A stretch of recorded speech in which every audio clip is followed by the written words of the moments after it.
Success. It's a word that many aspire to, but few truly understand. For Nathan Wallace, it was a currency he wielded with power, a badge of honor he wore proudly. A self-made real estate tycoon. In Austin, Texas, Nathan had built his empire brick by brick, often at the expense of others. His story was one of grit, ambition, and an unrelenting belief that emotions were a liability in the cold, calculated world of business. But beneath the layers of wealth and ruthless decisions lay a man haunted by a past he had long buried. A past filled with promises made to a single mother who sacrificed everything to give him a chance at greatness. A past he would soon be forced to confront when a modest home in an old neighborhood stood between him and his most ambitious project yet, a luxury mall that would solidify his legacy. Nathan thought he had seen it all, but the photograph buried under the rubble of a demolished house would unravel everything he believed about success, family, and the price of redemption. Nathan Wallace sat at the head of a long, polished oak table, the city skyline of Austin glittering behind him. His boardroom, perched high above the bustling streets, was more of a throne room, a testament to his reign over real estate in Texas. The meeting had run late, but Nathan was in no hurry. "Ladies and gentlemen," he said, leaning forward, his voice smooth yet commanding. "Remember this. Success isn't about doing what's fair. It's about winning. Winners make the rules. Losers live by them." The room erupted into polite laughter, the kind born out of obligation rather than amusement. Nathan's eyes scanned the faces of his executives, pausing briefly on Laura Bennett, his assistant. Unlike the others, she didn't laugh. She simply jotted notes, her expression unreadable. Nathan's phone buzzed.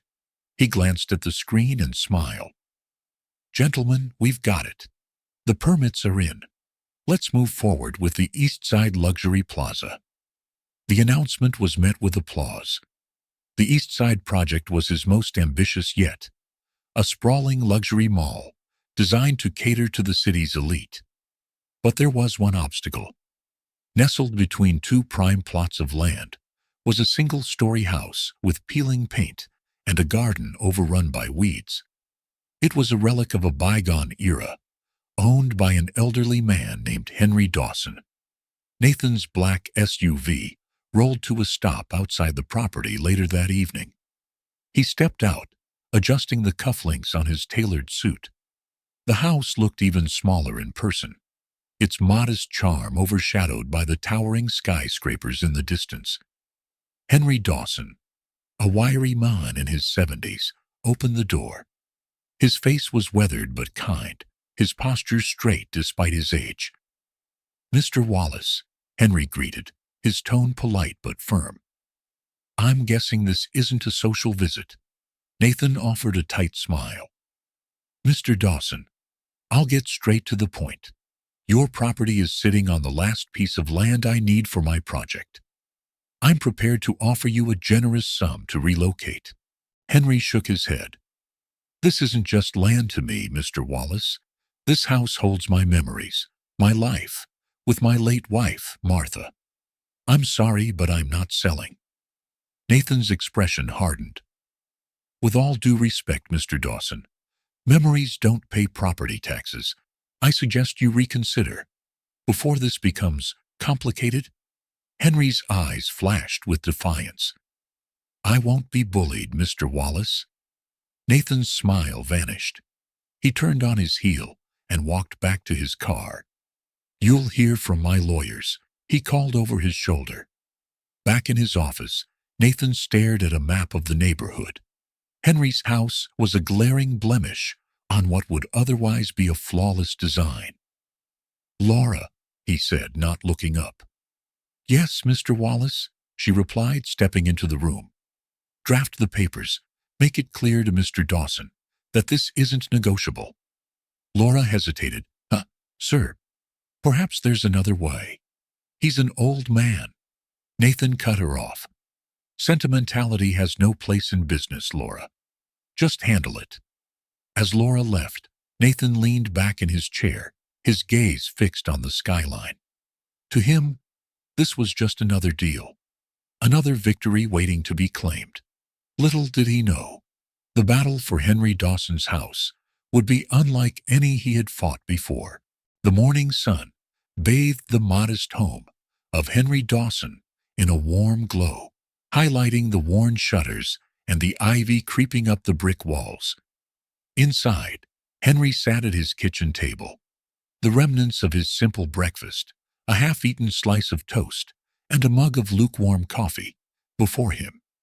His hands trembled slightly as he reread the letter from Nathan Wallace's lawyers. The words were cold, efficient, and final. His home, the sanctuary he and Martha had built together, was now just an obstacle in the way of a luxury mall. Henry took a deep breath, his thoughts turning to Martha. She had always been the strong one, the one who believed that love and resilience could withstand any storm. "What would you do, my love?" he murmured, his voice breaking slightly. He knew he had to face Nathan Wallace again. Nathan Wallace's office was a testament to his success, sleek, modern, and intimidating. Floor-to-ceiling windows showcased the Austin skyline, while minimalist furniture emphasized efficiency over comfort. When Henry arrived, Laura Bennett greeted him with a professional but sympathetic smile. "Mr. Dawson, Mr. Wallace will see you now," she said, gesturing toward the large double doors. Henry entered the office, his steps firm despite his age. Nathan didn't bother to rise from his leather chair. Instead, he gestured for Henry to sit, his expression impassive.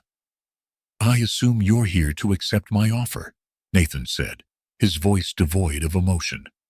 Henry placed a folder on the desk between them. "No, Mr. Wallace, I'm here to ask you to reconsider." Nathan arched an eyebrow, leaning back slightly. "Reconsider? Henry, we've been through this. This is business, not charity. Your property is the final piece in a project that will bring jobs, revenue, and progress to this city. What's to reconsider?" Henry opened the folder, revealing a series of photographs. Each one depicted moments from his life with Martha. Their wedding day, the two of them painting the house together, Martha tending to the garden she loved so dearly. "This house isn't just wood and brick," Henry began, his voice steady but filled with emotion. "It's where my wife and I built our life. Every corner holds a memory. Every crack in the wall tells a story. After she passed, this house became all I had left of her." Nathan glanced at the photos, his face unreadable. "I understand that this house has sentimental value, Henry, but—" "No, you don't understand," Henry interrupted, his tone growing firmer. "This isn't about sentiment. It's about respect. Respect for the lives that were lived here. You see this as a piece of land. I see it as my home." Nathan sighed, running a hand through his neatly styled hair. "Henry, I admire your passion, but passion doesn't pay the bills. My offer is more than fair. You can use the money to start fresh." Henry shook his head. "At my age, there is no fresh start, Mr. Wallace. This house is my life. I'm not selling." Nathan's jaw tightened. "Then I'll proceed through legal channels. You have 2 weeks, Henry. 2 weeks to take my offer, or face the consequences." That evening, Henry sat at his old wooden desk, pen in hand. The desk, like the house, bore the marks of time, scratches, dents, and stains that spoke of years of use. He began writing, his handwriting steady despite the weight of his emotions. "Dear Mr. Wallace, I know you see me as an obstacle, an inconvenience standing in the way of progress. But before you dismiss me entirely, I ask that you read this letter. My wife, Martha, and I built this house with our own hands. It's where we celebrated our joys and weathered our sorrows. When Martha passed, I promised her I would keep this house standing until the day I joined her. This isn't just my home. It's my promise to her. I know you're a man of business, but I ask you to think beyond numbers and profits. Think of the legacy you want to leave behind. Please reconsider your plans and allow me to honor my wife's memory. Sincerely, Henry Dawson. He folded the letter carefully and placed it in an envelope. The next morning he handed it to Laura, who promised to deliver it to Nathan. Nathan received the letter during a meeting with his executives. Laura placed it on his desk, her expression unreadable. "What's this?" he asked, glancing at the envelope. "A letter from Mr. Dawson," Laura replied. "He asked you to read it." Nathan picked up the envelope, weighing it in his hand. For a brief moment, a flicker of curiosity crossed his face. Then, with a sigh, he tossed it onto a pile of papers. "I don't have time for sentimental pleas." Laura hesitated. "Sir, perhaps—" "Laura," Nathan interrupted, his tone sharp. "Focus on the task at hand. That house comes down in 2 weeks." Henry's hope began to wane as days passed without a response. He went door to door, seeking support from his neighbors, but they avoided him, eager for the mall that promised to raise property values. One evening, as Henry sat on his porch, watching the sun dip below the horizon, he murmured, "Martha, I'm trying, but it feels like the world is against me." In his office, Nathan stood by the window, staring out at the city. The letter sat unopened on his desk, a silent reminder of the man who refused to yield. For the first time in years, Nathan felt a pang of unease. He brushed it aside, telling himself it was just another deal, another victory waiting to be claimed. The 2 weeks passed like a blur for Henry Dawson. Each day felt heavier than the last, the weight of uncertainty pressing down on his frail shoulders. Every time he glanced at the worn walls of his home, or the garden Martha had so lovingly tended, his heart ached. He knew the demolition day was near, but a part of him clung to the hope that Nathan Wallace might reconsider. Perhaps the letter he had written, now likely buried under stacks of contracts and plans, had reached the tycoon's heart. But that hope was fragile, and Henry could feel it slipping away. The morning of the demolition was unnaturally quiet. A heavy mist hung in the air, blanketing the street in a somber gray. Henry sat by the window, his hands clasped around a chipped mug of coffee. He hadn't slept. His usually neat white hair was unkempt, and the lines on his face seemed deeper. A low rumble broke the silence. Henry's head snapped up. Outside, the first of the heavy equipment rolled onto his street. Bulldozers, excavators, and trucks, accompanied by a team of men in bright orange vests. They moved with mechanical precision, their faces detached from the significance of the task ahead. Nathan's sleek black SUV pulled up behind them, its tinted windows glinting in the weak sunlight. The door opened, and Nathan stepped out, his sharp suit and confident stride, a stark contrast to the scene around him. Laura followed close behind, her expression uneasy. Henry's chest tightened. He grabbed his coat and stepped outside, determination in every step, despite the shaking of his hands. "Nathan Wallace," Henry called, his voice firm but tinged with desperation. Nathan turned, his face impassive. "Mr. Dawson," he replied, his tone formal. "I'm here as promised. The time has come." "Please," Henry began, his voice faltering slightly, but quickly regaining strength. "Don't do this. I've lived in this house for over 40 years. It's not just a building. It's my life, my memories, my promise to my wife." Nathan sighed, adjusting the cuffs of his jacket. "Henry, we've been through this. My offer was fair. I even gave you extra time to reconsider. This isn't personal. It's business." To you, maybe, Henry shot back, his voice rising. But to me, it's everything. My wife's ashes are in this garden. Every crack in that wall, every flower in that soil. It's her legacy. Nathan's gaze flickered to the garden, then back to Henry. I understand this is hard for you, but progress waits for no one. This project will bring jobs, money, and opportunity to this area. Henry's hands balled into fists. At what cost? Do you even know what you're destroying? Nathan's expression hardened. Enough, he said sharply. This conversation is over. Move him out of the area. Two security guards approached Henry. He stood his ground, his frail body trembling but unyielding. Don't touch me, Henry said, his voice shaking with anger. I won't leave willingly. One of the guards hesitated, glancing at Nathan. Sir, do your job, Nathan ordered. The guards gently but firmly guided Henry away from the house. He struggled briefly, but eventually relented, his shoulders slumping in defeat. As he was led down the street, he turned back to Nathan. You think you're powerful because of your money, Henry said, his voice cutting through the tension. But power without compassion is nothing. You'll realize that one day. Nathan didn't respond. He turned and walked toward the demolition site, his jaw clenched.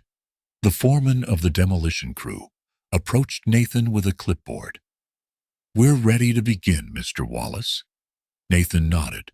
Proceed. The first blow came from a sledgehammer, wielded by one of the workers. The sound echoed through the street, a sharp crack that sent a shiver down Henry's spine as he watched from a distance. Each subsequent blow seemed louder, more final, as walls that had stood for decades began to crumble. Nathan stood at the edge of the rubble, his arms crossed, watching the house fall piece by piece. To him, it was another step toward his goal, another obstacle removed. But then something caught his eye. Amid the debris, a glint of light reflected off a shattered picture frame. Curious, Nathan stepped closer. He crouched down, brushing aside dust and splinters of wood. When his fingers closed around the frame, his breath caught in his throat. Inside was a photograph, yellowed with age but unmistakable. A young woman with soft, kind eyes held a baby in her arms. Nathan stared at the image, his heart pounding. Mom, he whispered. The baby in the photo was him. Nathan's mind raced. How could this picture be here, in Henry Dawson's house? He turned the frame over, searching for clues, but the back was blank. Laura, he called, his voice sharp. Laura hurried over. Yes, Mr. Wallace. Find out everything about this photograph, Nathan said, his voice tight. Where it came from, why it's here, everything. As Nathan left the site, the photograph tucked safely into his briefcase, he felt a pang of unease. He had always prided himself on his decisiveness, his ability to focus on the goal without being swayed by sentiment. But now, a crack had appeared in his armor. That night, in the quiet of his penthouse apartment, Nathan sat alone, the photograph in his hands. He stared at it for what felt like hours, memories of his mother flooding back. Her laughter, her sacrifices, her unshakable belief in him. For the first time in years, Nathan felt something he couldn't quite name. Guilt, perhaps, or regret. Meanwhile, Henry stood outside the demolition site long after the workers had left. The house was gone, reduced to a pile of rubble and dust. He picked up a small piece of wood, a fragment of what had once been his living room wall. Martha, he murmured, his voice breaking. I'm so sorry. Henry's tears fell freely as he turned and began the long walk back to the motel where he was staying. His steps were heavy, his heart heavier still. But as he walked, he resolved that he wouldn't give up. If Nathan Wallace thought this was over, He was wrong. The photograph haunted Nathan Wallace. He carried it with him everywhere, in his briefcase, on his desk, even in the inner pocket of his tailored suits. Its presence was a constant reminder of questions he couldn't answer. Why had this picture of his mother and himself been in Henry Dawson's house?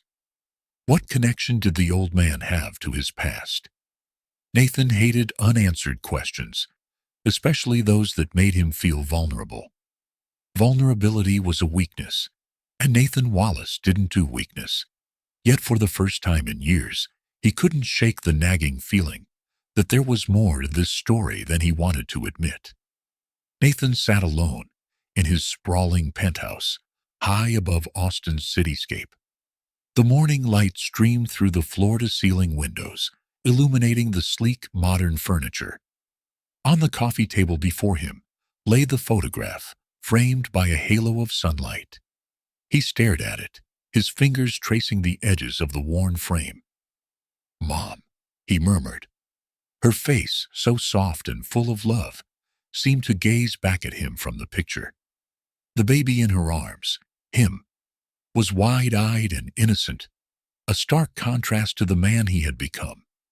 His memories of her were fragmented, like pieces of a puzzle he had long abandoned. He remembered her laughter, the warmth of her hugs, and the way she would always say, "Nathan, one day, you'll do great things. Just remember to always be kind." Kindness. The word felt foreign to him now. At the office, Laura Bennett watched her boss with growing curiosity. Nathan was distracted, his usual sharp focus dulled by whatever was on his mind. Meetings dragged on longer than usual, and his responses lacked their usual bite. Laura wasn't one to pry, but she couldn't ignore the change in him. "Mr. Wallace," she ventured one afternoon, as he sat in his office, the photograph resting beside his laptop. "You seem preoccupied. Is everything all right?" Nathan looked up, startled. "I'm fine," he said curtly, but his tone lacked conviction. Laura hesitated, then gestured to the photograph. "Is that your family?" For a moment, Nathan considered brushing her off, but something about Laura's steady gaze made him pause. "It's my mother," he said finally, "and me when I was a baby." "She looks kind," Laura said softly. "You look, happy?" Nathan scoffed, leaning back in his chair. "That was a long time ago." "Where did you find it?" Laura asked, her voice gentle. Nathan's jaw tightened. "In Henry Dawson's house." Among the rubble, Laura's eyebrows knitted together in confusion. "Henry's house? Why would it be there?" "That's the question, isn't it?" Nathan said, his voice sharper now. "And I intend to find out." That evening, Nathan drove to the modest motel where Henry was staying. The place was a far cry from the luxury Nathan was accustomed to. Faded paint, flickering neon signs, and a parking lot riddled with cracks. Nathan stepped out of his car, the photograph tucked securely in his jacket pocket. He knocked on Henry's door, his impatience growing with each passing second. When the door opened, Henry stood before him, his face lined with exhaustion, but his eyes filled with quiet defiance. "You again," Henry said flatly. "Haven't you done enough?" Nathan didn't flinch. "I need to talk to you." Henry crossed his arms. "What could we possibly have to talk about?" Nathan pulled out the photograph and held it up. "This. Why was this in your house?" Henry's expression changed instantly. His posture stiffened, and his eyes darted to the photograph. For a moment, he said nothing, and the silence stretched uncomfortably between them. "Where did you find that?" Henry asked, his voice low. "In the rubble of your house," Nathan replied. "Now, answer my question." Henry stepped back, gesturing for Nathan to enter. The motel room was small and sparsely furnished, a stark contrast to the life Nathan led. Nathan sat in the single chair by the window, while Henry lowered himself onto the edge of the bed. "That photograph," Henry began, his voice tinged with emotion. It belonged to my wife, Martha. She kept it all these years because it reminded her of someone we once helped. Nathan leaned forward, his curiosity piqued. Who? Henry met his gaze. Your mother. Henry's voice grew steadier as he recounted the story. It was over 30 years ago. Martha and I were driving through a park. One evening, when we saw a young woman sitting on a bench, she was holding a baby, and she looked like the weight of the world was on her shoulders. Martha, being the kind soul she was, insisted we stop. Nathan listened, his heart pounding. Memories long buried began to stir, fragments of moments he couldn't quite grasp. Your mother's name was Eleanor, Henry continued. She told us her story, how she'd been abandoned by your father, left with nothing but the clothes on her back and a newborn to care for. Martha couldn't bear to leave her like that. We took her in. Nathan's throat tightened. You took her in. For how long? Years, Henry said. Martha treated her like the daughter we never had. We helped her get back on her feet, find a job, and provide for you. That photograph was taken during her first Christmas with us. Nathan's gaze fell to the photograph in his hands. The pieces of the puzzle were beginning to fit, but the picture they formed was one he wasn't ready to face. For the first time in decades, Nathan felt something crack within him. The fortress of ambition and greed he had built around his heart was no match for the tidal wave of emotion crashing over him.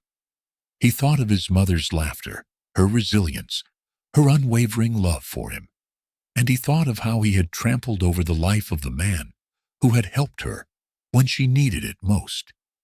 I didn't know, Nathan said finally, his voice barely above a whisper. Henry's expression softened slightly. No, I suppose you didn't, but now you do. Nathan stood, the weight of his guilt pressing down on him. I need time to think. Henry nodded, his eyes filled with something akin to pity. Take all the time you need, Mr. Wallace. Just remember, it's never too late to do the right thing. Nathan Wallace was not a man accustomed to regret, but as he drove away from Henry Dawson's motel, regret clung to him like a shadow. The photograph of his mother now felt like a weight in his pocket, its presence as a constant reminder of the unexpected revelations from Henry. Questions swirled in his mind, questions that demanded answers. He couldn't shake the image of his mother as a struggling single parent, nor the realization that Henry and his late wife had played a pivotal role in her survival. But the guilt gnawed at him even more. He had destroyed the home of a man who had once helped his family, all for the sake of a project that now seemed meaningless. Nathan didn't know how to reconcile the man he had become with the one his mother had hoped he would be. The next day, Nathan sat in his office, the photograph once again laid out before him. Laura Bennett stood across from him, her expression cautious. Over the years, Laura had learned to read Nathan's moods, but this one was new. Uncertainty mixed with a hint of vulnerability. Laura, Nathan said finally, his voice quieter than usual. I need you to look into something for me. Of course, Mr. Wallace. What do you need? Nathan tapped the photograph. I need you to verify Henry Dawson's story. He claims he and his wife took in my mother when I was a baby. I need to know if it's true. Laura hesitated. You think he might have lied? Nathan shook his head. Number. But I need confirmation. Old memories are tricky. Details get lost. Just find out everything you can about Henry Dawson and his wife, Martha, and my mother. Laura nodded, sensing the weight of the request. I'll get started right away.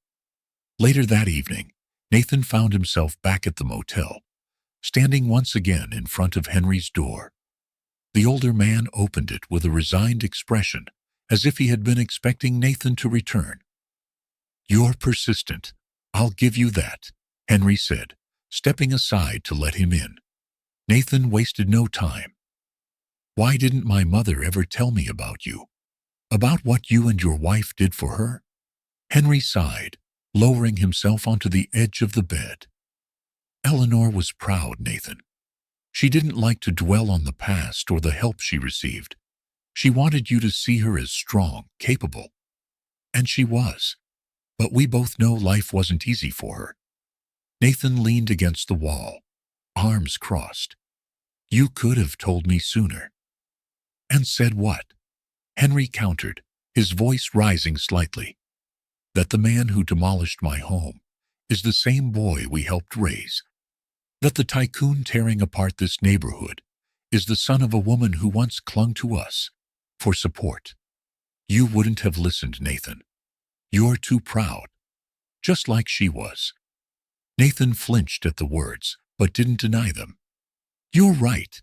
I probably wouldn't have. Henry softened slightly. But now, you know. And the question is, what are you going to do about it? Back in his penthouse, Nathan paced the room, the photograph in one hand and a glass of whiskey in the other. Memories of his mother played like a film reel in his mind. Her laughter, her resilience, and the sacrifices she had made to give him a better life. For years, he had idolized her strength, using it as a benchmark for his own ambitions. But now, he couldn't ignore the truth. Her strength had been born out of struggle, and that struggle had been eased by the kindness of strangers. Nathan sank into his chair, staring out at the city lights. The skyline he had helped shape now felt hollow, a monument to his greed rather than his success. He had always believed that success was about winning, about being the strongest and smartest person in the room. But for the first time, he wondered if he had been wrong.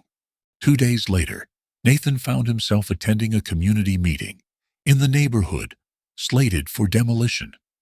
Laura had encouraged him to come, though he had been reluctant. The room was packed with residents, their faces etched with worry and anger. They had heard about the mall, about the eviction notices, and about Henry's house being the first to fall. Nathan stood at the back of the room, observing as one resident after another voiced their concerns. This project will destroy our community, a woman said, her voice trembling. We've lived here for decades. Where are we supposed to go? Wallace doesn't care about us, another man shouted. He only cares about his profits. Nathan felt the weight of their words, each one a blow to the image he had cultivated of himself. He had always justified his actions by telling himself he was creating progress. But now he saw the human cost of that progress. When Henry stood to speak, the room fell silent. His presence commanded respect, even from those who had initially mocked him for fighting back. I've lived in this neighborhood for 40 years. Henry began, his voice steady. I've seen it change, grow, and thrive. But this isn't just a neighborhood to us. It's a home. It's memories. And we deserve better than to be pushed aside for the sake of luxury. As Henry spoke, Nathan felt something stir within him. He wasn't sure if it was guilt, shame, or something else entirely, but it compelled him to act. After the meeting, Nathan approached Henry, who was surrounded by residents offering their support. Henry looked surprised to see him there. Mr. Wallace, he said, his tone guarded. What are you doing here? Nathan hesitated, then extended a hand. I need to talk to you. Henry glanced at the crowd around them, then nodded. All right, let's step outside. The two men walked out into the cool night air. For a moment, neither spoke. Then Nathan broke the silence. You were right, he said quietly. About everything. I've spent my entire life chasing success, but I never stopped to think about what it cost, or who it hurt. Henry studied him carefully. And what do you plan to do about it? Nathan took a deep breath. I don't know yet, but I want to start by making things right with you. Henry raised an eyebrow. Making things right. That's a tall order, Mr. Wallace. I know, Nathan admitted, but I have to try. The next morning, Nathan called an emergency meeting with his executives. He laid out a plan that stunned the room. The East Side Luxury Plaza would be redesigned to include affordable housing units and a community center. Henry's house would be rebuilt, and efforts would be made to minimize displacement for the remaining residents. This isn't just about profits anymore, Nathan said firmly. It's about doing the right thing. The executives exchanged skeptical glances, but Laura smiled. For the first time, she saw a glimpse of the man Nathan could become, the man his mother had always hoped he would be. Nathan Wallace sat in his office late into the night, the city lights of Austin casting long shadows across his desk. In his hands was the photograph of his mother, Eleanor, holding him as a baby. The revelations from Henry Dawson continued to replay in his mind like a broken record. Henry and his wife, Martha, had taken his mother in when she was abandoned and alone. They had given her a home, a chance to rebuild her life, and, ultimately, a way to provide for him. Nathan had spent his entire career building an empire, but now he felt like he was standing on its ruins, realizing for the first time that his foundation was hollow. The next morning, Laura Bennett entered Nathan's office, a folder in hand. Her expression was a mix of apprehension and resolve. I found what you asked for, she said, placing the folder on his desk. Nathan opened it, scanning the documents and photographs inside. They included old city records, news clippings, and a few handwritten notes. One article caught his attention. A local paper had covered the story of Henry and Martha Dawson, opening their home to a young single mother named Eleanor Wallace. They weren't lying, Nathan murmured. His mother's face stared back at him from the faded black and white photograph in the article. She looked so young, so vulnerable. They weren't, Laura confirmed. Martha Dawson was well known in the community for her kindness. She volunteered at shelters, hosted fundraisers, and helped countless families. Henry supported her every step of the way. Nathan closed the folder, his jaw tightening. And now, I've destroyed the home they built together. Laura hesitated, then said softly, but you can still make things right.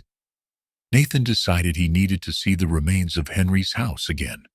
This time he went alone. The rubble was still there, untouched since the demolition. He stepped carefully through the debris, his polished shoes crunching against broken bricks and shattered glass. Every step felt heavier than the last. He stopped in what used to be the living room. There, among the ruins, he found another fragment of the past, an old wooden box, partially buried under a beam. He pulled it out, brushing off the dust and dirt. Inside were keepsakes, a set of letters tied with a ribbon, a small porcelain figurine, and a worn leather-bound journal. Nathan's fingers hesitated over the journal before finally opening it. The pages were filled with Martha's handwriting. Each entry painted a picture of a life devoted to helping others, of the joy she found in small acts of kindness, and of the struggles she and Henry had faced together. One entry stood out. Today, we met a young woman named Eleanor. She's scared and alone, but there's a strength in her that reminds me of myself when I was her age. Henry and I decided to bring her and her baby into our home. It's the right thing to do. I can't explain it, but I feel like this is what we're meant to do. Nathan's hands trembled as he closed the journal. His mother had never spoken about this part of her life, but it was clear how much it had shaped her, and by extension, him. That evening, Nathan visited Henry at the motel once more. This time, he carried the wooden box with him. Henry opened the door, his expression wary. "You again?" Henry said. "What do you want now?" Nathan held up the box. "I found this in the rubble. I thought it might mean something to you." Henry's eyes widened as he saw the box. He reached out, his hands shaking slightly, as he took it from Nathan. This was Martha's. I thought it was gone forever." Nathan stepped inside, closing the door behind him. "I read some of her journal," he admitted. "I didn't mean to invade your privacy, but I needed to understand." Henry nodded slowly, placing the box on the small table in the center of the room. "And did you?" "I think so," Nathan said, his voice quieter now. "Your wife, she was remarkable. And you, what you both did for my mother, it's more than I can ever repay." Henry studied him for a long moment before speaking. "We didn't do it for repayment, Nathan. We did it because it was the right thing to do. Martha believed that if you had the means to help someone, you had the responsibility to do it." Nathan looked down, guilt washing over him. "I've spent my life doing the opposite, taking instead of giving. And now, I don't know how to fix it." Henry's gaze softened. "You can start by rebuilding what you tore down. Not just my house, but the trust and kindness this community once had." The next day, Nathan called Mark Delgado, a former architect and an old college acquaintance who had left the corporate world to focus on community-driven projects. Mark had always been a vocal critic of Nathan's business practices, but when Nathan explained what had happened, Mark agreed to meet. "This isn't like you," Mark said bluntly, as they sat across from each other in a coffee shop. "Why the sudden change of heart?" Nathan hesitated, then pulled out the photograph of his mother. "Because of this. Because I realized I've been tearing down the kind of things that once saved my family." Mark studied the photograph, then looked back at Nathan. "If you're serious about this, I'll help. But you need to understand, rebuilding isn't just about the physical structure. It's about trust, relationships, and community. Are you ready for that?" Nathan nodded. "I have to be." With Mark's help, Nathan began drafting plans for a new project. Instead of a luxury mall, the site would include affordable housing, a community center, and a park dedicated to Martha and Eleanor. Nathan also reached out to local leaders, inviting them to collaborate on the project. But not everyone was convinced. At a town hall meeting, residents voiced their skepticism. "This is just another ploy," one man said. "Wallace doesn't care about us. He just wants to save face." "I understand your doubts," Nathan replied, his voice steady but sincere. "I've made mistakes, big ones. But I'm trying to make things right. This community deserves better, and I want to help build it." Henry stood in the back of the room, watching silently. For the first time, he saw a glimmer of the man Nathan could become. A man worthy of his mother's sacrifices. Nathan Wallace was no stranger to pressure. He had faced ruthless competitors, survived financial crises, and built his empire brick by brick. But the weight he carried now was unlike anything he had ever felt before. It wasn't about money or power. It was about the life he had dismantled and the values he had betrayed. Nathan stood in the center of what used to be Henry Dawson's home. The site was eerily silent, save for the occasional rustle of the wind. Piles of rubble surrounded him, stark reminders of the destruction he had ordered. His mind played cruel tricks, conjuring images of the house as it once was, warm, inviting, filled with the kind of love his own life had always lacked. He crouched down and picked up a small piece of brick, running his thumb over its rough surface. In his mind, he could hear Henry's voice from their last conversation. Rebuild, not just the house, but the trust. The words clung to him, their weight growing heavier with each passing day. For the first time, Nathan realized he didn't just owe Henry a new house. He owed him an apology, a genuine one. But the idea of facing Henry again, of admitting he was wrong, felt like an insurmountable task. Nathan Wallace had spent his life avoiding vulnerability. How could he change now?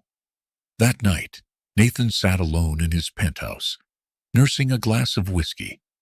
The photograph of his mother rested on the table before him. He traced her face with his finger, his mind drifting back to his childhood. He remembered her sacrifices, the long hours she worked to make ends meet, the nights she stayed up helping him with school projects, the unwavering love in her eyes, even when she was exhausted. But now, for the first time, he began to wonder about the struggles she had hidden from him. How much of her strength had been borrowed from Henry and Martha Dawson? Nathan's chest tightened as guilt washed over him. His mother had always taught him to be kind, to give back, to remember where he came from. But he had buried those lessons under layers of ambition and greed. He had become the very kind of man she would have despised. "I'm sorry, Mom," he whispered into the silence. "I've let you down." The next morning, Nathan returned to the demolition site with a plan. He met with Mark Delgado, the architect, and a small team of workers he had hired for the project. "We're starting today," Nathan announced. "This isn't just about rebuilding Henry's house. It's about creating something that honors the people who lived here." Mark raised an eyebrow. "You sure about this, Wallace? You're putting a lot on the line." Nathan nodded. "It's the least I can do." The first task was to clear the rubble, a process that Nathan insisted on participating in personally. Dressed in jeans and a plain shirt, he grabbed a shovel and began working alongside the crew. The physical labor was grueling, but Nathan welcomed it. With every brick he removed, it felt like he was shedding a piece of the man he used to be. Word of his efforts spread quickly, and by midday, a small crowd of neighbors had gathered to watch. Some were skeptical, their arms crossed and their expressions guarded. Others seemed cautiously hopeful, murmuring to each other as they observed the once ruthless tycoon sweating under the sun. As the day wore on, Henry Dawson arrived, his expression unreadable. He stood at the edge of the site, watching as Nathan wiped his brow and continued working. When Nathan noticed him, he straightened and walked over, his steps hesitant. "Henry," he began, his voice steady but soft. "I'm sorry." Henry raised an eyebrow. "Sorry for what, exactly?" "For everything," Nathan said. "For tearing down your house. For dismissing your pleas. For forgetting where I came from." Henry crossed his arms, his gaze piercing. "And what brought on this sudden change of heart?" Nathan hesitated, then held up the photograph of his mother.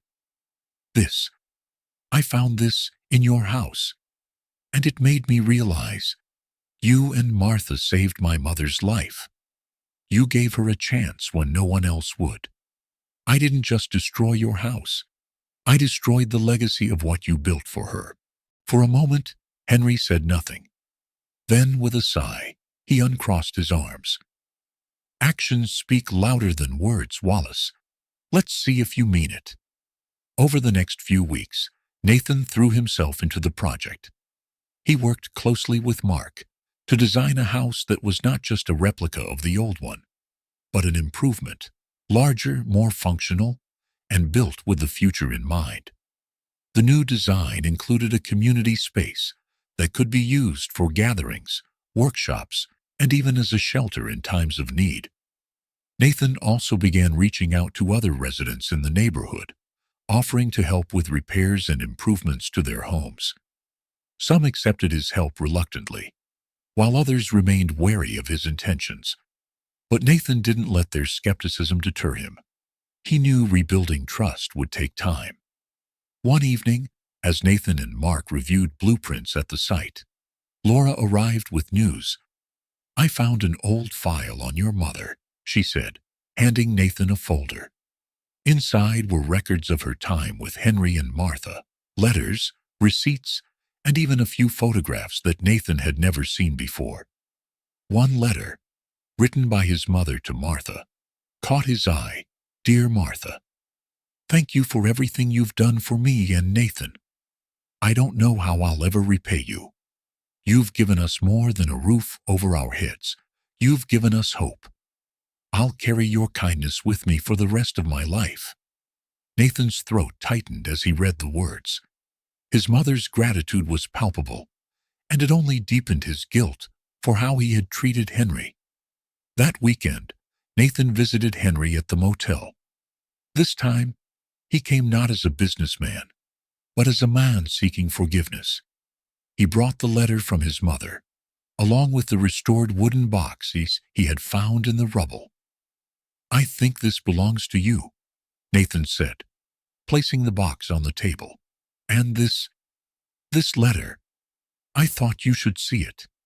Henry read the letter silently, his eyes glistening. When he looked up, his expression was softer than Nathan had ever seen. "You're trying," Henry said simply. "And that's a start." Nathan Wallace stood at the center of the construction site, the morning sun casting long shadows across the uneven ground. Around him, the remnants of Henry Dawson's home had been cleared, replaced by a foundation for something new. Something that, for the first time in his life, Nathan hoped would stand for more than profit. The blueprint for the new structure was pinned to a wooden board nearby, the edges fluttering in the breeze. It wasn't just a house. It was a vision.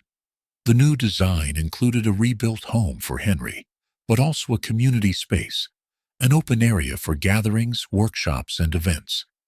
Nathan wanted it to be a place where neighbors could come together, a place that symbolized resilience and unity. But Nathan knew that designing the project was the easy part.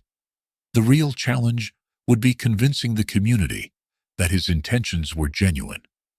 The first meeting to discuss the new project was held in the local church hall. Nathan sat at the front of the room, flanked by Mark Delgado and Laura Bennett. The atmosphere was tense. Residents filled the rows of wooden chairs, their faces a mix of anger, suspicion, and guarded curiosity. "I want to thank you all for coming," Nathan began, his voice steady but earnest. "I know I've given you plenty of reasons not to trust me, but I'm here today because I want to fix what I've broken. I want to rebuild not just Henry's house, but this community." A murmur rippled through the crowd. An older woman in the front row raised her hand. "And why should we believe you now, Mr. Wallace? You've been tearing down homes and displacing families for years. Why the sudden change of heart?" Nathan hesitated, then stood and walked to the center of the room. He reached into his pocket and pulled out the photograph of his mother. Holding it up for everyone to see, he said, "This is my mother, Eleanor Wallace. Many years ago, when she had nothing, Henry and Martha Dawson took her in. They gave her a chance when no one else would. I wouldn't be here today without them." The room fell silent. Nathan took a deep breath and continued, "I didn't know that until recently. And now that I do, I can't ignore it. I can't keep building my success on the pain of others. That's why I'm here, to make amends and to create something that benefits everyone." For a moment, no one spoke. Then Henry Dawson stood up in the back of the room. "Nathan's got a long way to go," he said, his voice steady. "But he's trying. And that's more than I can say for most people." The tension in the room began to ease, but the skepticism didn't disappear entirely.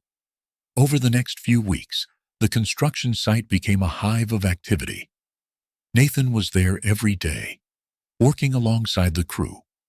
He hauled materials, laid bricks, and even wielded a hammer, skills he had never imagined he would need. The physical labor was exhausting, but it felt like a necessary penance.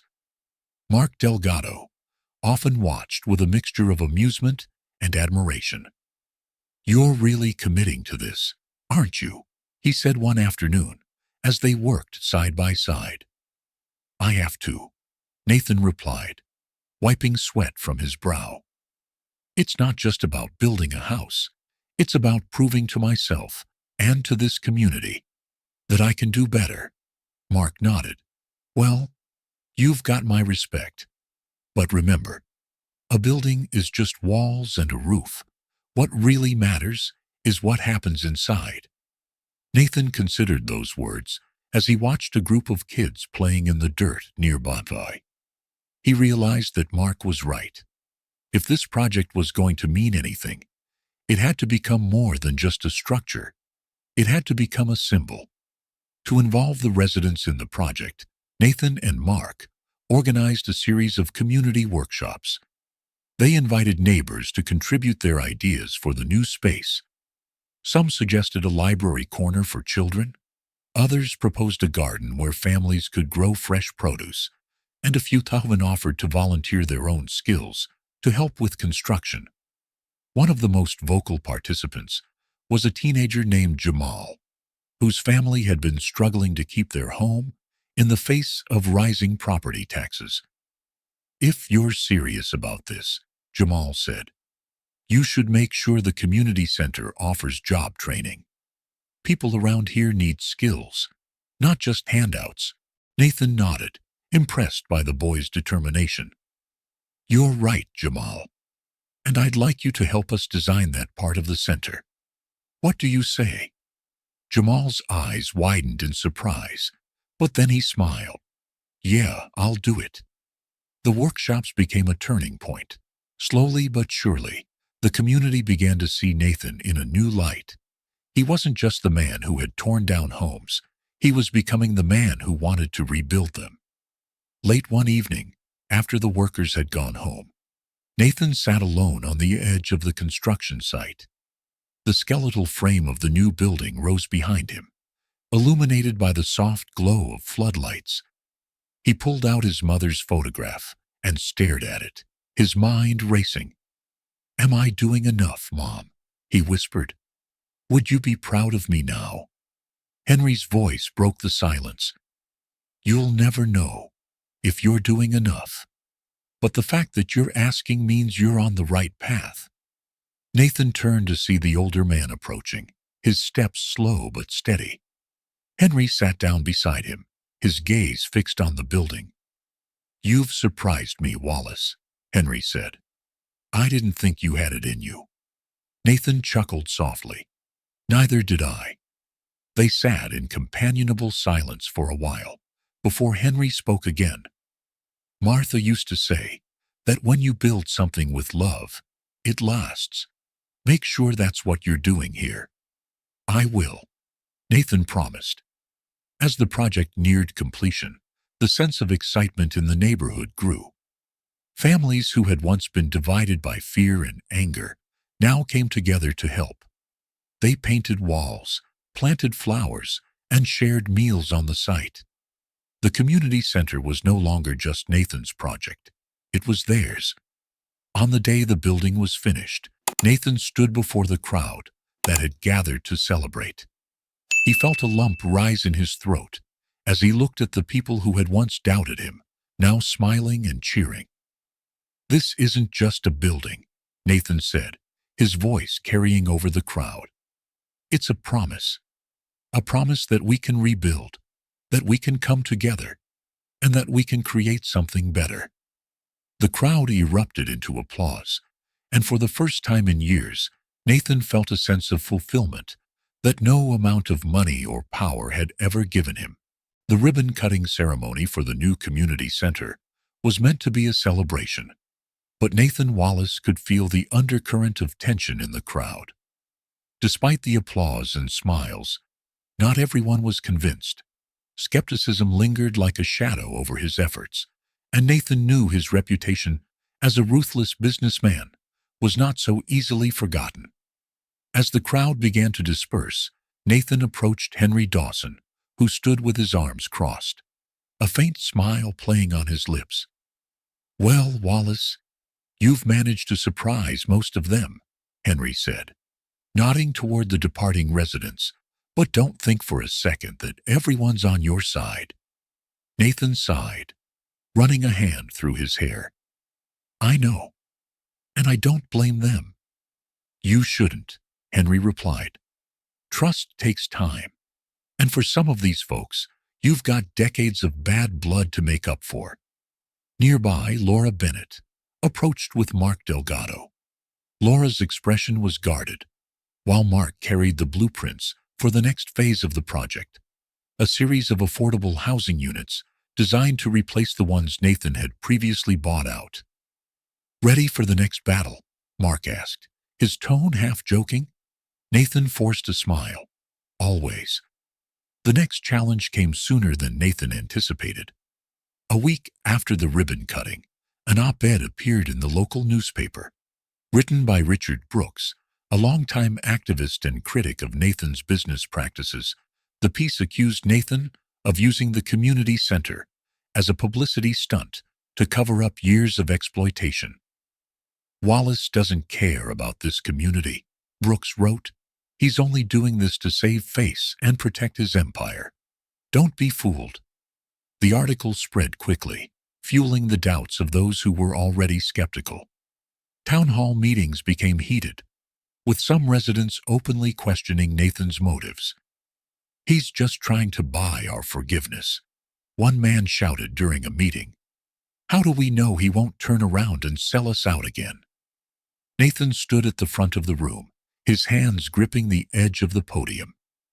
I understand your concerns, he said calmly, and I don't expect you to trust me overnight.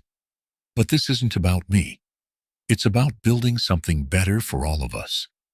The words felt inadequate, and Nathan could see the skepticism in their faces, but he refused to back down. One evening, as Nathan reviewed plans in his office, Laura walked in, holding a folder. You're not going to like this, she did, placing it on his desk. Nathan opened the folder to find a list of lawsuits, protests, and financial losses tied to his past projects. Each one was a reminder of the damage he had caused in his pursuit of success. Richard Brooks has been digging into your history, Laura said. He's building a case against you, one that could derail everything you're trying to do here. Nathan's jaw tightened. What do you suggest? Talk to him, Laura replied. Show him you're serious about changing. Nathan scoffed. You think he'll listen? Maybe not, Laura admitted, but you owe it to this community to try. Nathan arranged to meet Richard Brooks at a local diner. The activist arrived late, his expression wary, as he slid into the booth across from Nathan. So, what's this about? Brooks asked, his tone curt. Nathan took a deep breath. I want to set the record straight. Brooks folded his arms. The record is clear, Wallace. You've spent your career exploiting people. Now you think building a community center makes up for it? I'm not asking for forgiveness, Nathan replied. I know I've made mistakes, but I'm trying to change, and I want to do something meaningful for this neighborhood. Brooks narrowed his eyes. Words are cheap. Actions matter. Then let me prove it, Nathan said. Work with me. Help me understand what this community needs. For a moment, Brooks said nothing, studying Nathan with an intensity that made him uncomfortable. Finally, he leaned back in his seat. Fine. But I'm not doing this for you. I'm doing it for the people you've hurt. With Brooks on board, Nathan's efforts gained new momentum. Together, they organized a series of town hall meetings, inviting residents to share their concerns and ideas. Nathan listened intently, taking notes and incorporating their feedback into the plans for the affordable housing units. The meetings were not without conflict. Some residents remained hostile, accusing Nathan of trying to manipulate them. But others began to see the sincerity in his actions. One evening, during a particularly tense meeting, a single mother named Angela stood up. I don't trust him yet, she said, her voice shaking. But my son uses the community center every day, and it's made a difference in his life. Maybe we should give him a chance. Her words sparked a ripple of agreement through the room, and Nathan felt a flicker of hope. Not everyone was willing to give Nathan a chance.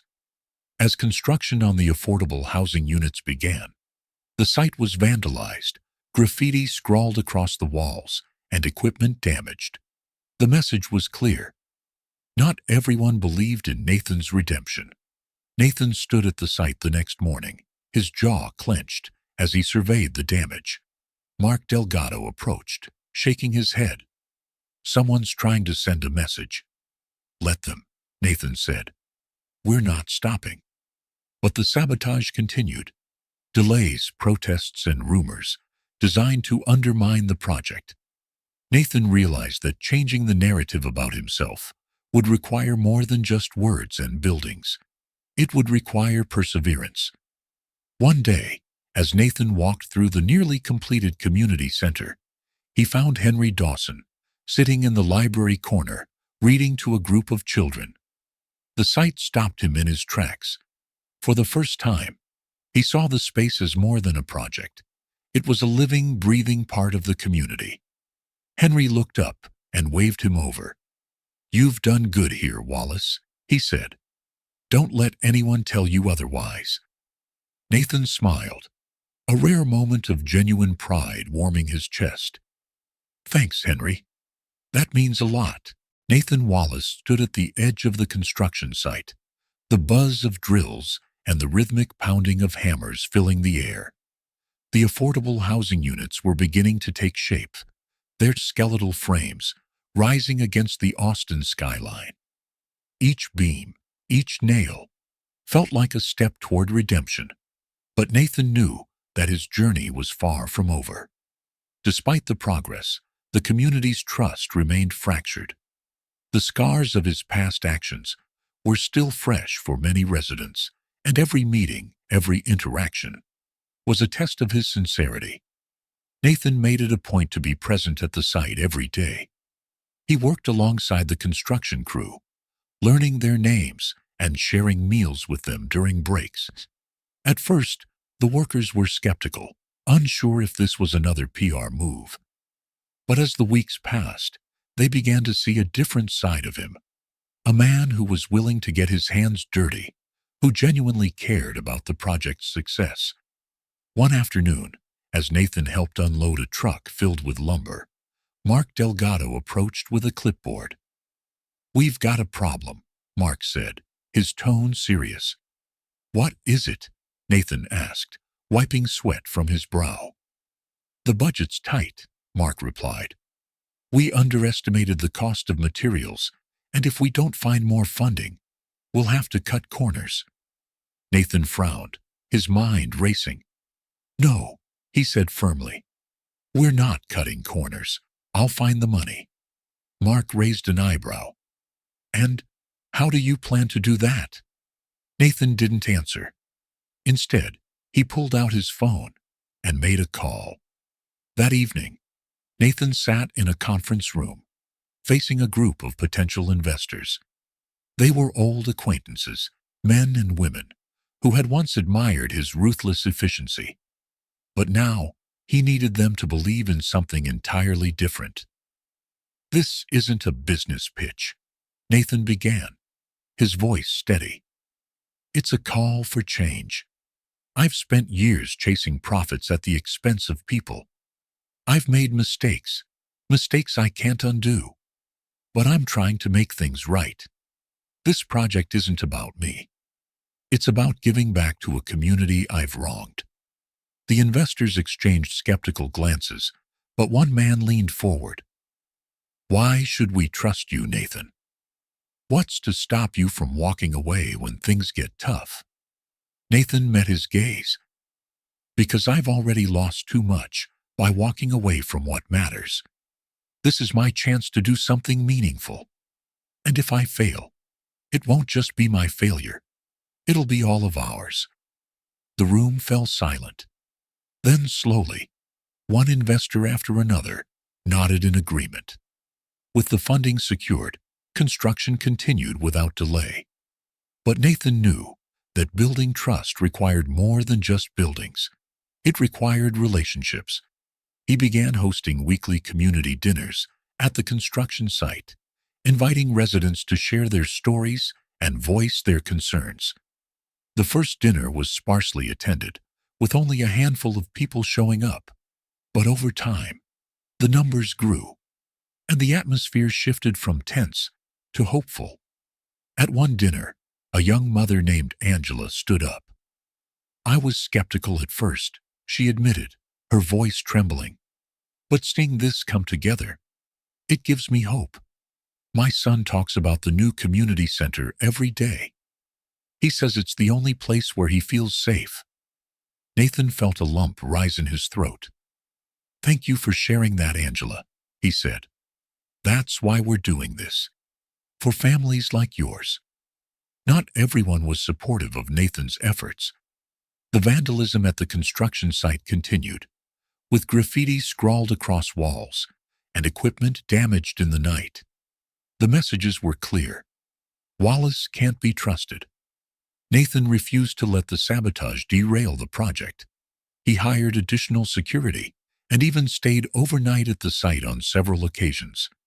One night, as he patrolled the area, he caught a teenager spray painting the side of a building. "Hey!" Nathan called, his voice firm but calm. The boy froze, the can of spray paint slipping from his hand.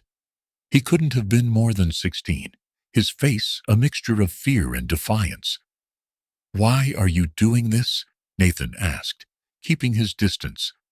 The boy glared at him. "You don't belong here. You've ruined enough lives." Nathan sighed, his heart sinking. "I get it," he said. "I've made mistakes, big ones. But this isn't about me. It's about building something better for this community. For people like you."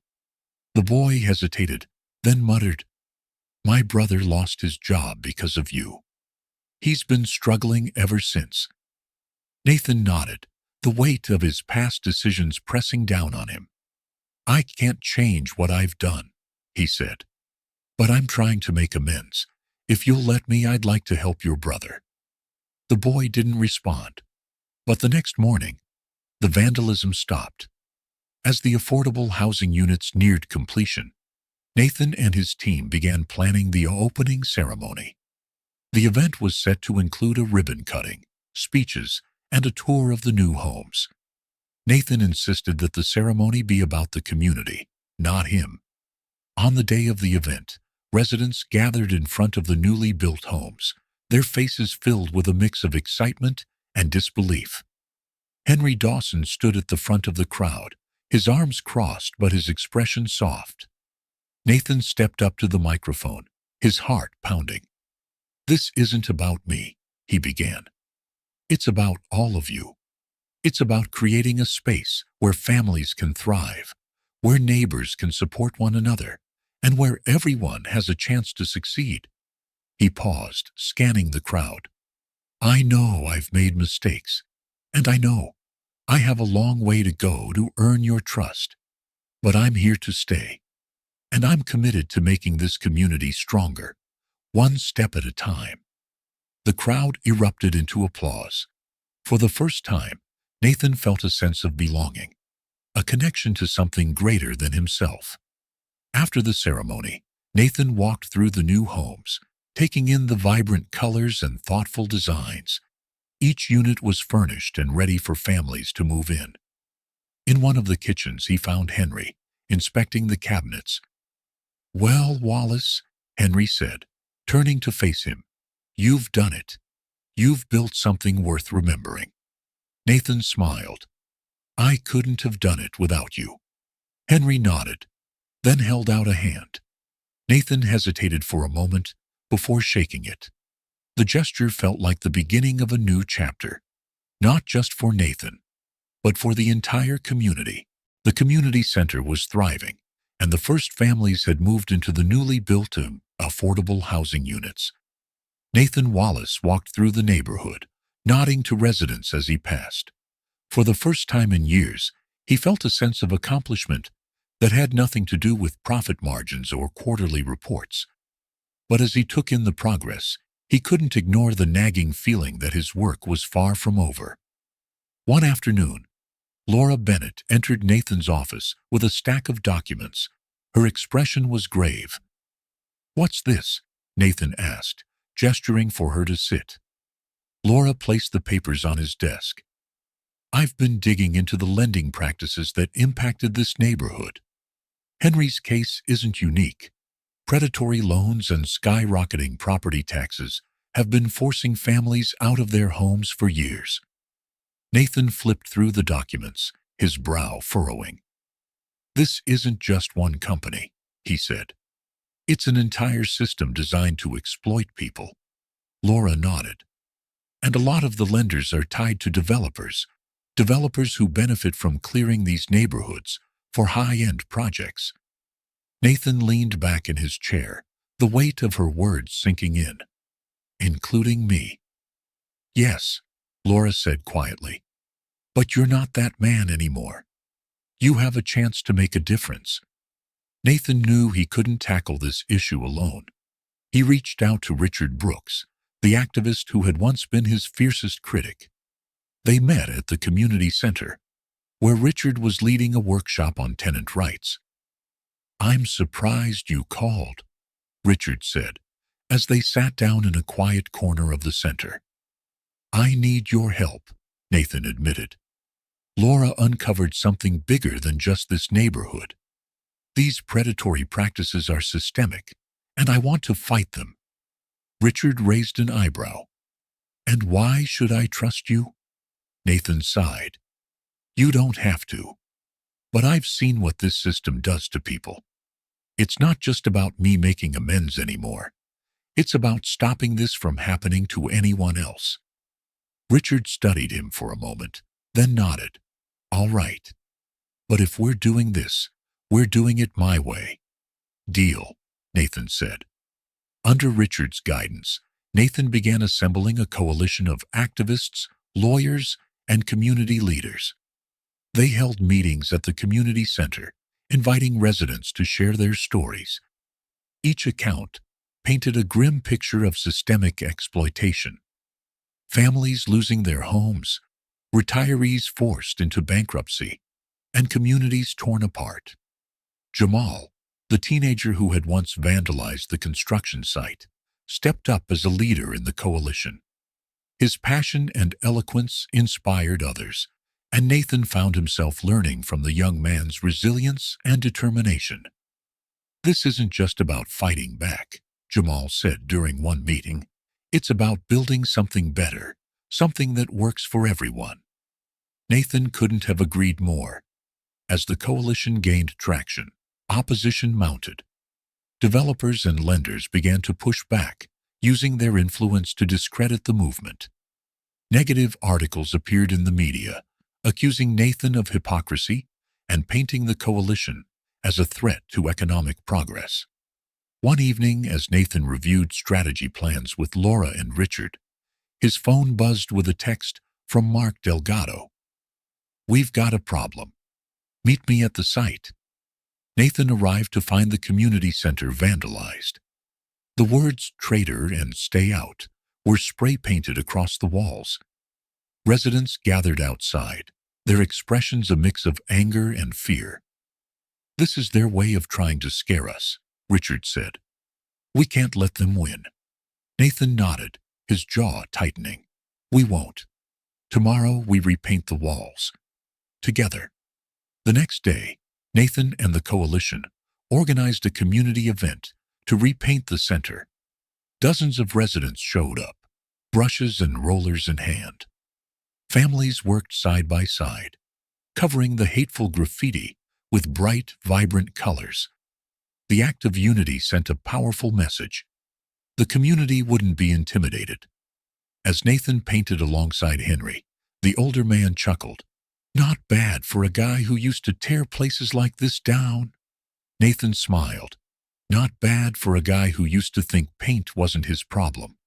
Henry patted him on the back. "You're doing good work, Wallace. Just don't lose sight of why you're doing it. With the coalition's momentum growing, Nathan and Richard decided to take their fight to the state legislature. They drafted a proposal for stricter regulations on lending practices and stronger protections for tenants. Nathan used his connections to secure meetings with lawmakers, while Richard mobilized grassroots support. During one tense meeting with a state senator, Nathan made his case. "This isn't just about one neighborhood," he said. "It's about communities across the state. We can't keep letting greed destroy lives." The senator leaned back in his chair, skeptical. "And why should I believe you, Wallace? You're part of the problem." "I was," Nathan admitted. "But now I'm trying to be part of the solution. And if you don't act, you're just as complicit as I was." The senator's expression softened slightly. "I'll consider it." After months of lobbying, the coalition achieved a major victory. The state legislature passed a bill implementing stricter regulations on predatory lending practices. The news was met with celebration at the community center, where residents gathered to mark the occasion. Nathan stood at the front of the room, watching as neighbors hugged and laughed. For the first time, he felt like he was part of something bigger than himself. "This is just the beginning," Richard said, clapping Nathan on the shoulder. "We've still got a lot of work to do." "I'm ready," Nathan replied. Later that evening, Nathan returned to the construction site, now fully transformed into a vibrant community hub. He stood under the stars, the photograph of his mother in his hand. "Mom," he whispered, "I hope I'm making you proud." Henry's voice broke the silence. "You are." Nathan turned to see the older man standing a few feet away. "Couldn't sleep?" Henry asked. Nathan chuckled. "Something like that." Henry joined him, both men gazing at the community center. "You've come a long way, Wallace. But remember, the work never really ends." Nathan nodded. "I know. But I'm ready to keep going." The sun rose over the neighborhood, casting golden light across the freshly painted walls of the community center and the rows of affordable housing units now bustling with life. For Nathan Wallace, it was a sight that filled him with a quiet sense of fulfillment. The project was more than just a collection of buildings. It was a symbol of hope, resilience, and redemption. But as Nathan stood on the sidewalk, watching children play in the newly built playground, he knew his journey was far from over. The work he had started had begun to ripple through the community, touching lives in ways he hadn't anticipated. The morning was filled with excitement as the final families moved into their new homes. Angela, the single mother who had spoken at one of the early community meetings, carried a box into her unit, her son skipping ahead of her. "Mr. Wallace," Angela called, spotting Nathan near the community center. "I don't know how to thank you. This place, it's everything we dreamed of." Nathan smiled, his hands in his pockets. "You don't have to thank me, Angela. This is your home now." Her son ran up to Nathan, holding out a drawing.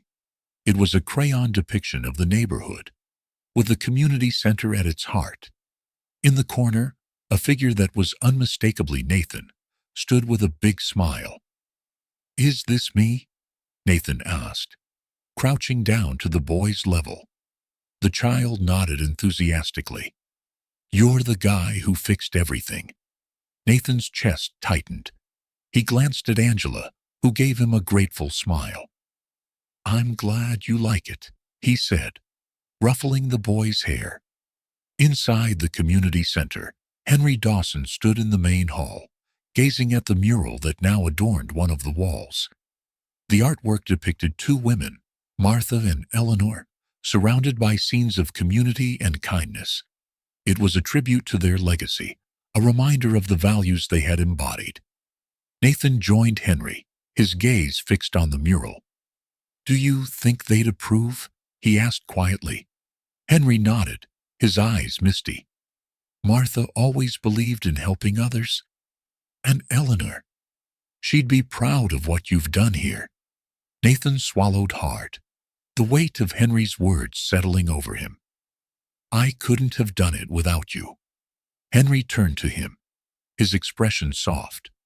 "Maybe, but it takes more than one man to build something like this. It takes a community." Later that week, as Nathan reviewed plans for the next phase of the project, Laura Bennett entered his office with an envelope in her hand.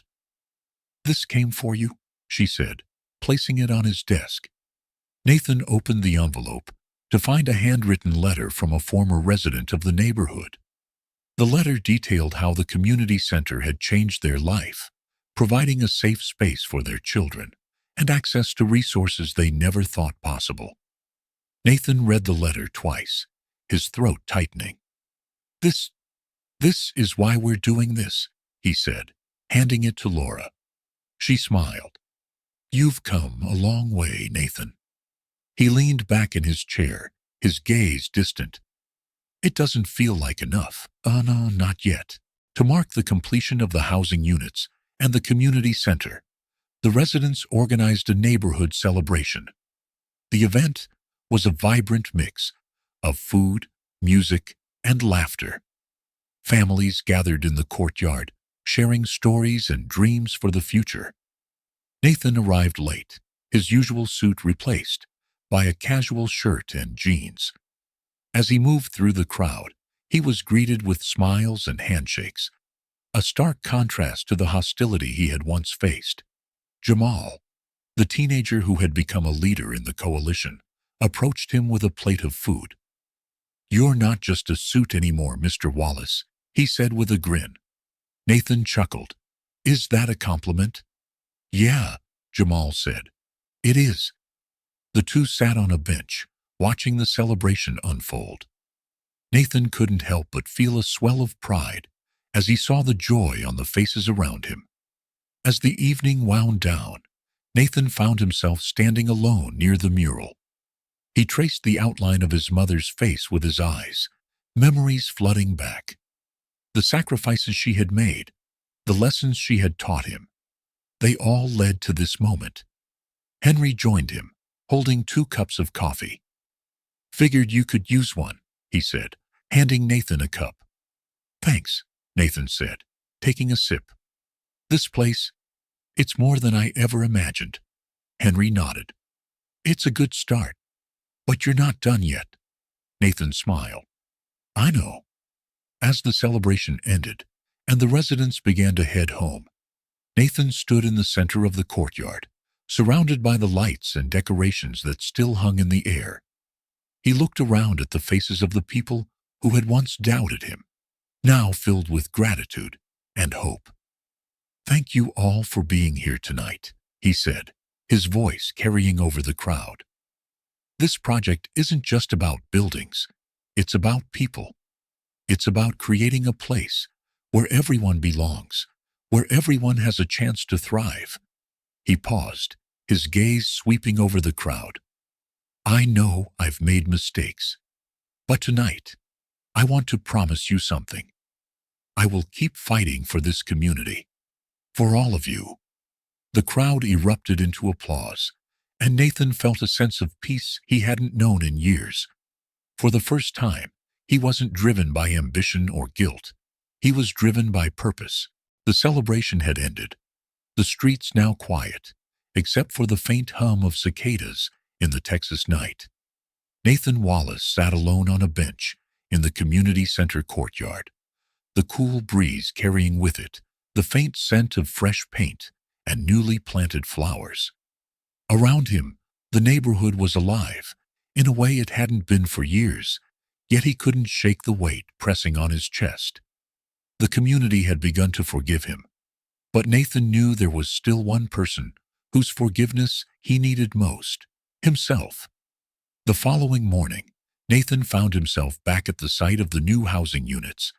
Families bustled about, arranging furniture and decorating their spaces. The air was filled with laughter and the occasional shout of children playing. It was a sight that should have filled him with pride, yet his thoughts lingered on the damage he had caused in the past. As he walked toward the construction office, Henry Dawson approached him. The older man had become something of a mentor in recent months, offering advice and occasional well-placed jabs to keep Nathan grounded. "You look like a man with something on his mind," Henry said, falling into step beside him. Nathan sighed. "I can't stop thinking about all the people I've hurt over the years. No matter what I do now, I can't change that." Henry stopped and turned to face him. "You're right. You can't change the past. But you're not the same man who caused that hurt. The question is, what are you going to do with the man you've become?" Nathan considered his words, a flicker of determination lighting in his chest. "I guess I need to find a way to keep moving forward." Later that week, Laura Bennett knocked on Nathan's office door, her expression hesitant. "You've got a visitor," she said.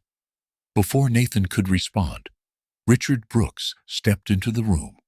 The activist had been one of Nathan's harshest critics, but their recent collaboration had forged a tentative truce. "I'm not here to fight," Richard said, holding up his hands. "I wanted to talk about next steps." Nathan gestured for him to sit. "I'm listening." Richard placed a folder on the desk. "We've been looking into more neighborhoods affected by predatory lending. There's a pattern here. Developers using the same tactics you once did to force people out. If we're serious about fixing this, we need to tackle it head on." Nathan flipped through the folder, his jaw tightening as he read the reports. "This is bigger than I thought." "It always is," Richard said. "But you've got the resources and the connections to make a real difference. The question is, are you willing to use them?" Nathan met his gaze. "I am. Let's do this." While the coalition worked on their new campaign, Nathan turned his attention to another matter that had been weighing on him: his strained relationship with his younger brother, Ethan. They hadn't spoken in years, their relationship fractured by Nathan's relentless ambition and unwillingness to listen. On a quiet Saturday afternoon, Nathan drove to Ethan's small suburban home. His hands gripped the steering wheel tightly as he parked in the driveway, nerves knotting his stomach. He wasn't sure how he would be received, but he knew he had to try. Ethan opened the door, his expression a mixture of surprise and wariness. "Nathan, what are you doing here?" "I wanted to talk," Nathan said, his voice steady but soft. "If you'll let me?" Ethan hesitated, then stepped aside to let him in. The living room was modest, but warm, filled with family photos and the faint scent of vanilla from a candle burning on the coffee table. Ethan's wife, Rachel, greeted Nathan politely before retreating to the kitchen, leaving the brothers alone. Nathan sat on the couch, his hands resting on his knees.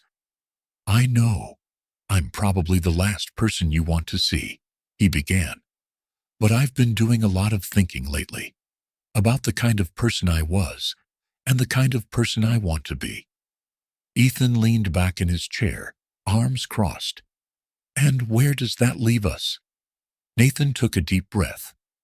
"I know I let you down. I pushed you away because I was too focused on myself. But I'm trying to change, Ethan, and I want to make things right between us." For a long moment, Ethan said nothing. Then finally he sighed. "It's not going to be easy, Nathan. You've hurt a lot of people, including me." "I know," Nathan said, his voice thick with emotion. "But I'm willing to do whatever it takes to fix this, if you'll give me a chance." Ethan's expression softened. "All right, let's start with coffee." Back at the community center, Nathan worked with Henry and Mark Delgado to finalize plans for the next phase of development. As they reviewed blueprints in the main hall, Jamal approached with a sketchpad in hand. "I've been working on something," the teenager said, holding out the pad. "It's for the mural." Nathan flipped through the pages, his breath catching as he saw Jamal's designs. The sketches depicted scenes of resilience and unity, with a central image of two hands, one old, one young, reaching out to each other. "This is incredible, Jamal," Nathan said. "You've got real talent." Jamal grinned. "Thanks. I just thought, this place is about more than just buildings. It's about people coming together." Nathan nodded. "It is. And I think your mural will remind everyone of that." The mural was completed just in time for the center's first annual community festival. Residents gathered in the courtyard, their laughter and conversation filling the air. The mural, now displayed prominently on the main hall's exterior, had become a symbol of the neighborhood's transformation. As the evening wore on, Nathan found himself standing beside Henry, watching the festivities. Families danced to the music, children played games, and neighbors shared stories over plates of food. "You've done good, Wallace," Henry said, clapping him on the shoulder. "But don't let it go to your head." Nathan chuckled. "Don't worry, Henry. You'll keep me in check." The mural on the community center had become a beacon of hope, not just for the neighborhood, but for surrounding areas. As word of the transformation spread, Nathan Wallace began receiving calls from other community leaders, activists, and even developers curious about his methods. What started as a redemption project for one man had grown into something much larger. One morning, Nathan sat at his desk, reviewing the latest financial reports for the community housing project, when Laura Bennett entered, holding an official-looking envelope. "This just came in," she said, placing it on his desk. Nathan opened the envelope to find an invitation to speak at a state conference on urban development and housing reform. The event was hosted by a coalition of nonprofits and government organizations focused on addressing systemic housing issues. "They want you to share your story," Laura said, "about the community center, the housing project, and the coalition." Nathan hesitated. "You think they'll listen to me? My reputation isn't exactly spotless." Laura smiled. "That's why they'll listen. You're proof that change is possible, even for someone like you." Nathan nodded, the weight of the invitation settling over him. "Let's do it." The weeks leading up to the conference were a flurry of activity. Nathan worked closely with Laura and Richard Brooks to draft his speech, ensuring it struck the right balance between humility and hope.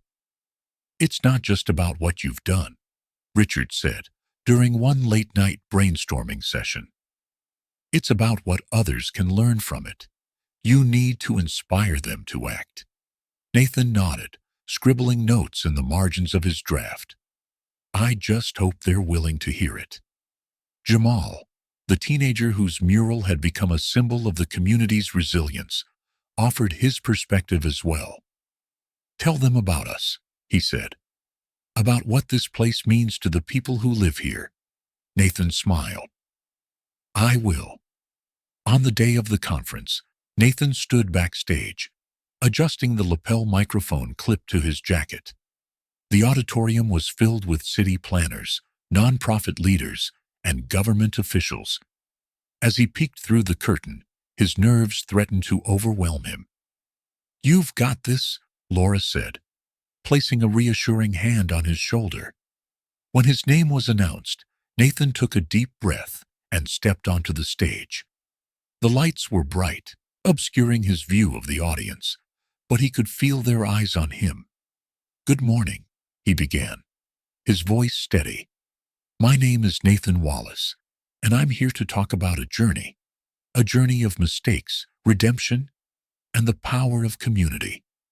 He shared the story of Henry Dawson, the demolition of his home, and the community center that had risen from the rubble. He spoke about the coalition's fight against predatory lending and the partnerships that had made the housing project possible. "But this isn't just my story," Nathan said, his gaze sweeping across the audience. "It's the story of every family who fought to stay in their homes, every volunteer who showed up to paint a wall, and every child who now has a safe place to play. It's proof that when we come together, we can create real change. The auditorium erupted into applause as Nathan finished his speech. For the first time, he felt like his voice could make a difference. Following the conference, Nathan was approached by representatives from several organizations interested in replicating the community center model in other neighborhoods. He met with city officials, nonprofit leaders, and philanthropists, sharing insights and lessons learned from his journey. One of the most promising opportunities came from a national foundation that offered to fund similar projects in 5 additional cities. Nathan was thrilled but cautious, knowing that scaling the model would require careful planning and collaboration. "We can't just copy and paste this," he told Laura and Mark Delgado during a strategy meeting. "Every community is different. We need to work with local leaders and tailor the approach to their needs." Richard Brooks, who had joined the meeting, nodded in agreement. "And we need to make sure the residents are involved every step of the way. This has to be their project, not ours." To ensure the success of the expanded initiative, Nathan and his team developed a mentorship program for local leaders in the new cities. They recruited community organizers, educators, and young activists like Jamal to serve as mentors, sharing their experiences and guiding others through the process. Jamal, now a respected figure in the neighborhood, was particularly excited about the opportunity. "I never thought I'd be in a position to help other communities," he said during a training session. "But if we can do it here, they can do it too." Nathan watched with pride as Jamal and the other mentors shared their stories, inspiring a new wave of leaders. The ripple effect was beginning to take shape. As the projects in other cities began to gain momentum, Nathan took a rare evening off to reflect. He visited the community center, now bustling with activity, even late into the evening. Families gathered in the library corner, teenagers played basketball in the gym, and a group of volunteers prepared meals in the kitchen. Sitting in the main hall, beneath the mural of Martha and Eleanor, Nathan felt a profound sense of gratitude. For years, he had measured success by numbers on a balance sheet. Now he realized success was about people, about lives touched and futures changed. Henry Dawson joined him, carrying 2 cups of coffee. "Figured you could use one," the older man said, handing him a cup. Nathan smiled. "Thanks, Henry." They sat in companionable silence for a while before Henry spoke. "You've come a long way, Wallace. But don't forget, this isn't just your legacy. It's ours." Nathan nodded. "I know. And I'm not done yet." As the first anniversary of the community center's opening approached, Nathan and his team planned a special event to celebrate the milestone. The gathering brought together residents, coalition members, and leaders from the new cities where projects were underway. During the event, Jamal unveiled a new addition to the mural, a depiction of the growing network of communities connected by their shared vision. The crowd erupted into applause as Nathan stepped up to the microphone. "This is just the beginning," he said, his voice filled with conviction. "Together, we're building more than homes and centers. We're building a legacy of resilience, unity, and hope. And that legacy belongs to all of us." The anniversary celebration had left Nathan Wallace energized, but contemplative. As he sat in his office overlooking the neighborhood, he reflected on how far he had come. The community center, the affordable housing units, the growing network of projects in other cities, all of it was a testament to the power of change. But Nathan knew that his work wasn't just about projects and buildings. It was about people, and it was about purpose.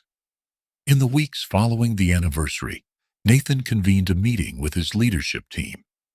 Laura Bennett, Richard Brooks, Mark Delgado, and Jamal sat around the conference table, the room buzzing with energy as they discussed the next phase of their work.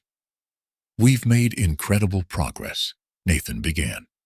"But we need to make sure this isn't just a flash in the pan. We need to create something sustainable, something that will last long after we're gone." Laura nodded. "I've been thinking about that too. We need to focus on leadership development in the communities we're working with. If they're empowered to take ownership, this can grow far beyond us." Richard leaned forward. "And we need to address the root causes of the issues we're tackling, like systemic inequality and the lack of access to resources. It's not enough to just put a Band-Aid on the problem." Nathan agreed. "Then let's make that our priority. We'll build not just homes and centers, but pathways for people to create their own futures." One afternoon, Nathan decided to visit his old office in downtown Austin. It had been years since he'd set foot in the gleaming skyscraper that once symbolized his success. As he rode the elevator to the top floor, he felt a pang of nostalgia mixed with unease. The office was just as he'd left it, polished and pristine, with floor-to-ceiling windows, offering a panoramic view of the city. But it felt hollow, devoid of the warmth and purpose he had found in the community center. Nathan walked to his old desk and opened a drawer. Inside, he found a framed photo of his mother, Eleanor, smiling proudly at his college graduation. He picked it up, his chest tightening. "I hope I'm making you proud, Mom," he murmured. As Nathan prepared to leave, he ran into one of his former colleagues, Jessica Ramirez, in the lobby. Jessica had been one of his sharpest critics when he left the company, accusing him of abandoning his responsibilities. "Nathan," Jessica said, her tone guarded, "I didn't expect to see you here." "I was just visiting," Nathan replied. "A lot's changed since I left." Jessica raised an eyebrow. "So, I've heard. You're a community builder now?" Nathan chuckled softly. "Something like that." Jessica crossed her arms. "Why the sudden change? You were one of the most ruthless people I knew. Now you're building community centers?" Nathan met her gaze. "Because I realized that success means nothing if it comes at the expense of others. I made mistakes, big ones, but I'm trying to make things right." Jessica studied him for a moment, then nodded. "Well, I hope you succeed. The world could use more people willing to change." Back at the community center, Nathan and Laura spent an evening going over plans for an upcoming project. The two had grown closer over the months, their shared vision forging a bond that went beyond professional respect. "You've changed a lot," Laura said, looking up from the blueprints, "not just in what you're doing, but in how you see the world." Nathan smiled. "You've been a big part of that, Laura. You've kept me grounded." Laura hesitated, then said, "You've inspired me too.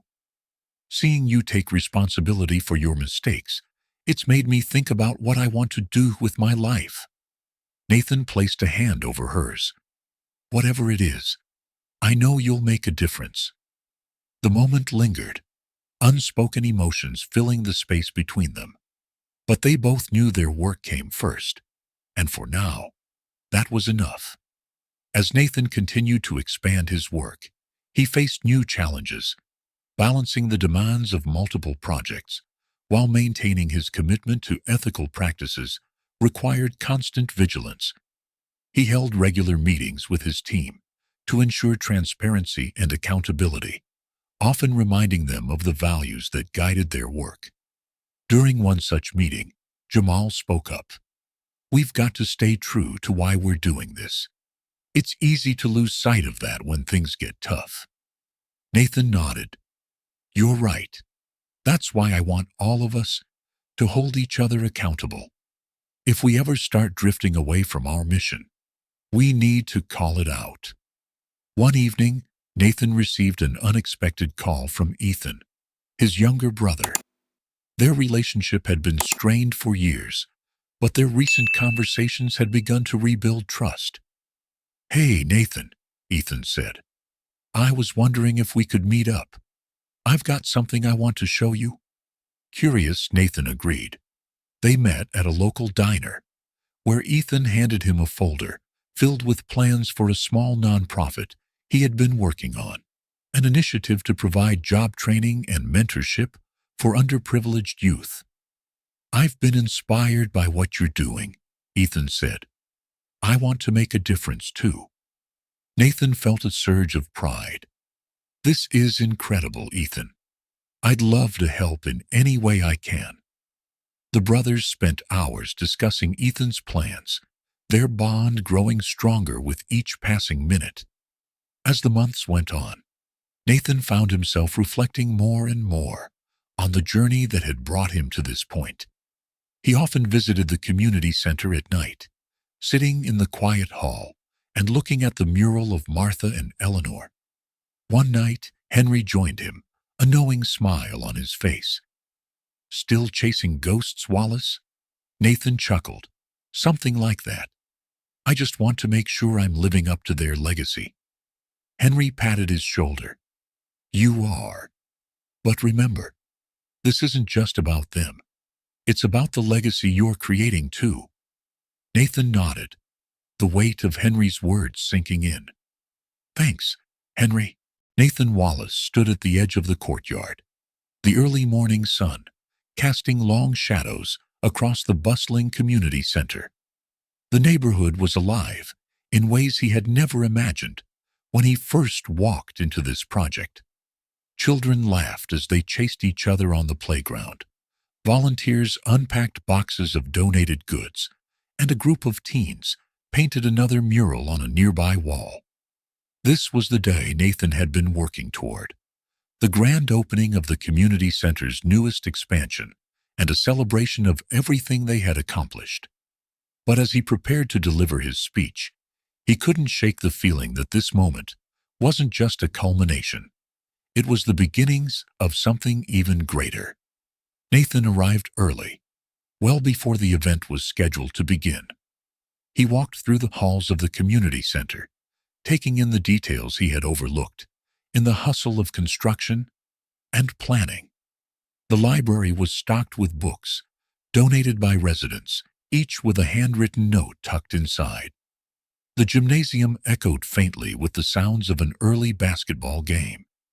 He paused at the mural of Martha and Eleanor, his mother and Henry's late wife. Their faces were surrounded by depictions of community life, people sharing meals, planting gardens, and working together. Jamal's edition of Interconnected Communities had brought the mural to life in a way that felt deeply symbolic. "Good morning," Henry Dawson said, stepping into the hall. He was holding 2 steaming cups of coffee, as he often did. "Big day." Nathan accepted the cup with a smile. "It is. Thanks for everything, Henry. I couldn't have done this without you." Henry waved him off.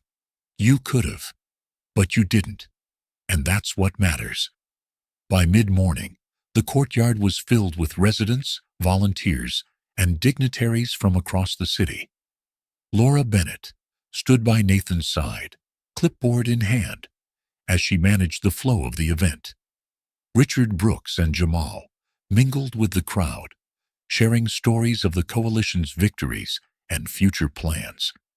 When it was time for Nathan to speak, he stepped onto the stage to a round of applause. The sight of the gathered crowd, families, activists, and even former critics, filled him with a mix of pride and humility.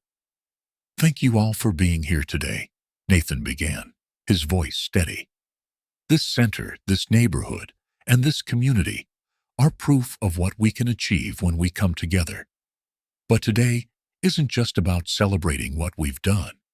It's about looking forward to what we can do next." He paused, his gaze sweeping over the crowd. "There was a time when I measured success by numbers on a balance sheet.